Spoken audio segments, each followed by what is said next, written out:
And also leaders of the Quadrilateral Security Dialogue, or Quad, have held their first in-person meeting in Washington. Their discussions cover a wide range of issues. Sean Calebs has the details.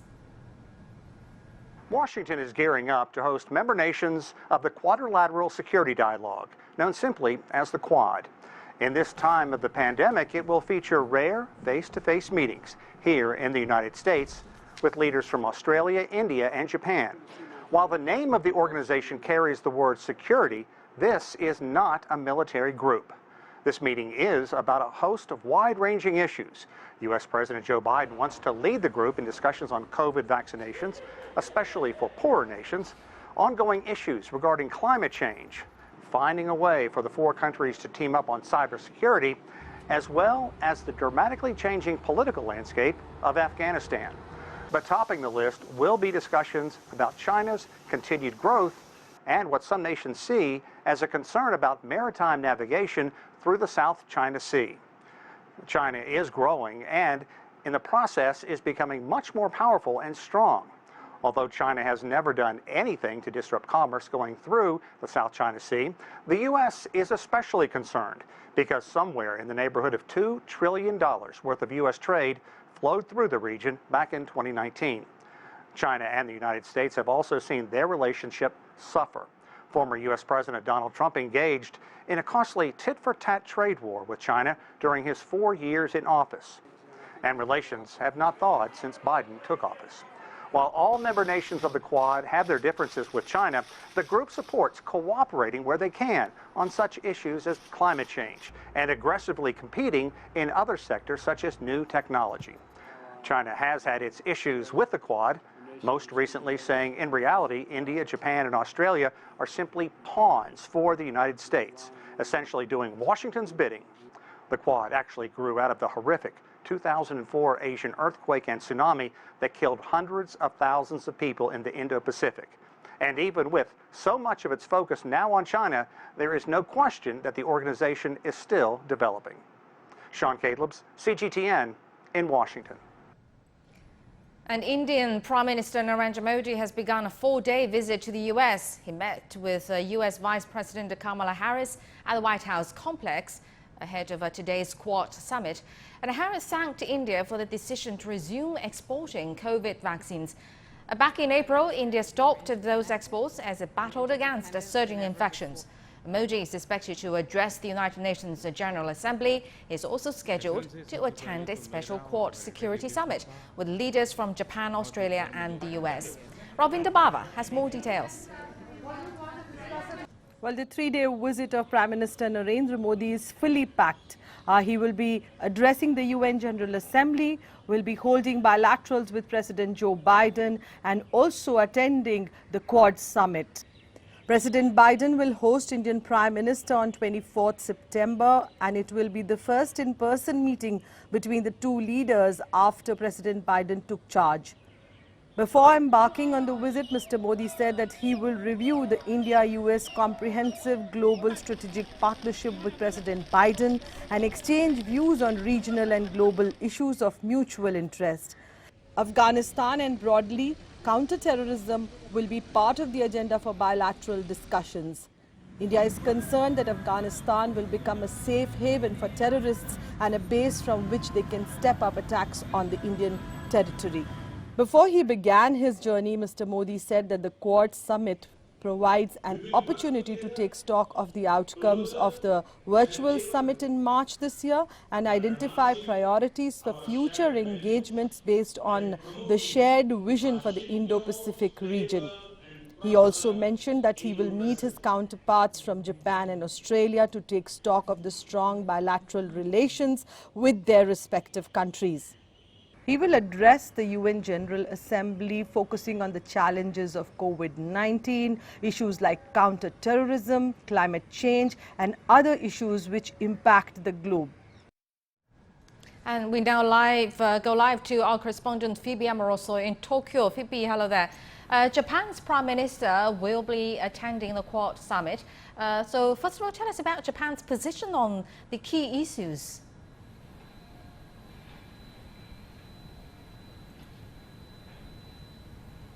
Absolutely. Well, regional security in Indo-Pacific, as just been reported, is going to be a key focus, with all four countries eyeing China. Now, Prime Minister Suga has already met with Indian Prime Minister Modi, and both sides expressed strong opposition to any unilateral attempts to change the status quo in the East and South China Seas by force. So there's a big focus on maritime security, but both sides also mentioned economic coercion, and Suga has made it clear that when he talks about security, he also means economic security. He said that any change to the power balance in the region could directly hurt Japan's economy. And to that end, supply chains are going to be a big focus. Taking a look at some other topics, vaccines are on the agenda. Japan this week has just agreed to double its donations to other countries to 60 million doses. And climate change will also be in focus, particularly ahead of COP26. Japan has some fairly ambitious decarbonization goals. It's aiming to cut its carbon emissions by 46% of 2013 levels by 2030. So that is an ambitious goal indeed. But looking broadly at what the Quad is trying to achieve, some analysts have been quite critical that it lacks a coherent direction, that it's a series of messy bilateral agreements. So many will be watching closely to see if it can carve out a more coherent strategy. Phoebe, Japan says it will boost its semiconductor supply chain. What can we expect from that, especially in terms of the quadrilateral cooperation?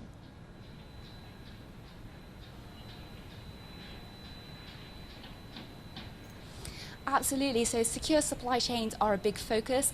All four countries are expected to focus on resilient, diverse and secure supply chains for hardware, software and services. But the biggest focus will be semiconductors.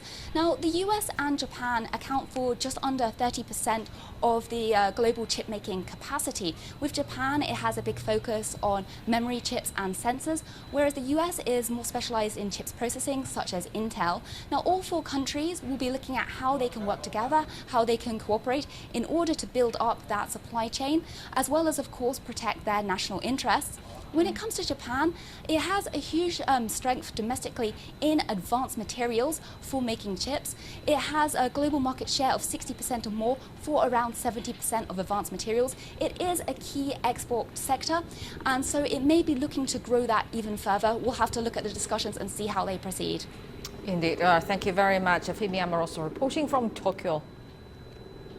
And for more insight into this, we're now joined by the Vice President of China Institute of International Studies, Rong Ying. Welcome to Global Watch, Mr. Rong. While this summit is going to be in person amid the pandemic, which is probably quite a big deal indeed. Some reports indicate the US intends to show its America is back plan with a proactive strategy on the Indo-Pacific. What do you think? What is Biden administration hoping to do? Well, it is true. I think the Biden administration, ever since it's taken office 8 months ago, it has announced publicly and loudly that it's in the bag. I think the region as a whole would like to see the U.S.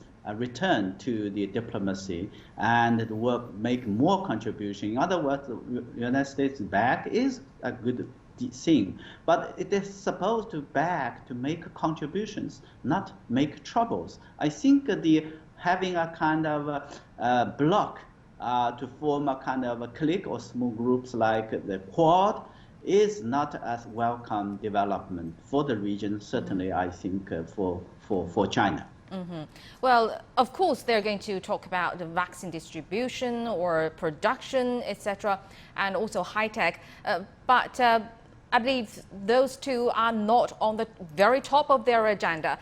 So how do you think U.S. strategy on the Indo-Pacific influence the region?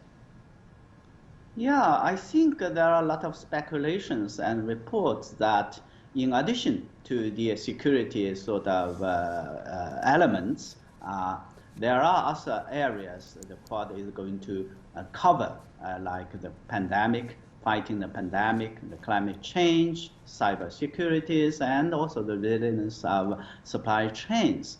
But all in all, I think that kind of way of dealing the issues, the challenges facing the region is not good, because we know these four countries are just four, What about the role of other countries? I have seen that the regional countries, I think ASEAN in particular, that has already expressed concern. This kind of sort of a strategy is not going to be helpful. And regional issues, global issues, called upon collective and effective coordination of the region as a whole, the world as a whole, not just forcing 4 countries. They are not going to call the shot, solve the problem by themselves.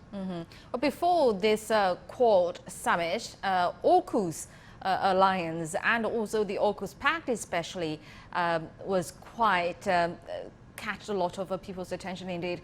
How will this new AUKUS alliance affect the Quad mechanism? Well, AUKUS is again one of the sort of attempts by the 3 countries to form a single sort of military alliance that is based on race and geopolitics. This is again purely against the trends of the region. Had already raised concerns and opposition from the regional countries. The Indonesia has expressed their oppositions, the Malaysia, their concerns, and I think that also run the risk because it's talked about the helping of Australia to build nuclear powered submarine, risk of the non-proliferation issues, and also the risk of arms race. So it is definitely a bad deal, it is a bad idea, and it is not going to help the region for peace and development. Right, and the Quad is trying to cooperate in the semiconductor sector as well. Why do you think securing chip supply is on their agenda?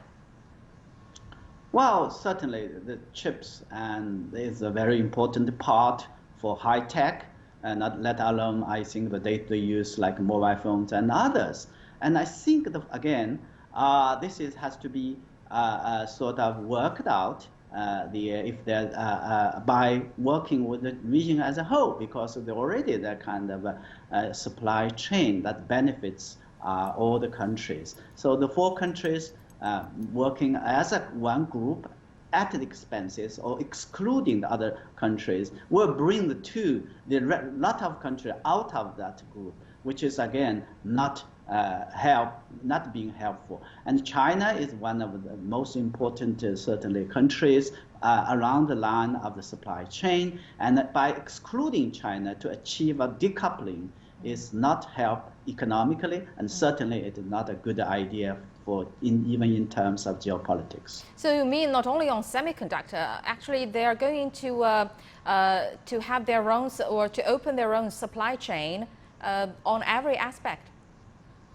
Yeah, I think there are reports that they attempt to do that. For example, even the vaccine development, the last March meeting, the first meeting, there are some attempts, agreement along the line. I assume that they will continue to work online. So working by themselves, only 4 at the expenses of others, is not good. And that's going to be, I think, doomed to fail. Well, thank you very much. Mr. Rong Ying, Vice President of China Institute of International Studies. Thank you very much for your insight.